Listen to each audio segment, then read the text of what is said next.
Kim Jong আন সম্প্রতি একটি মন্তব্যে বলেছেন যে, যদি আরবরা আজ ইরানের সঙ্গে লড়াই করার জন্য জাগ্রত না হয়, তবে তারা আগামীকাল বৃহৎ ইসরায়েলের দুঃস্বপ্নের মুখোমুখি হবে।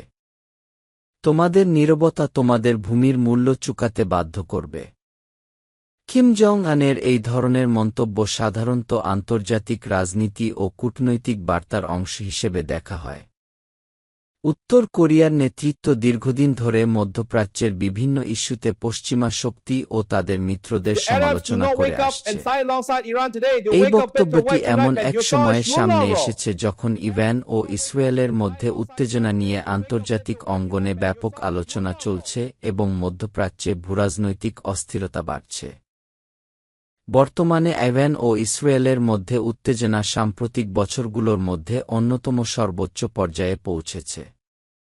2026 সালের শুরুতে এই সংঘাত আরও তীব্র হয়ে ওঠে, যখন যুক্তরাষ্ট্র ও ইসরায়েল যৌথভাবে ইরানের বিভিন্ন সামরিক ও কৌশলগত স্থাপনায় বিমান ও ক্ষেপণাস্ত্র হামলা চালায়।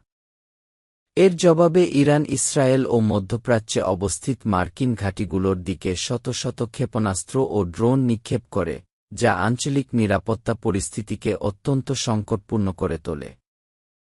এই সংঘাতের ফলে মধ্যপ্রাচ্যের বিভিন্ন দেশও পরোক্ষভাবে এতে জড়িয়ে পড়েছে।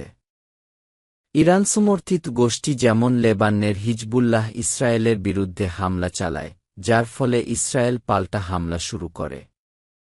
একই সময়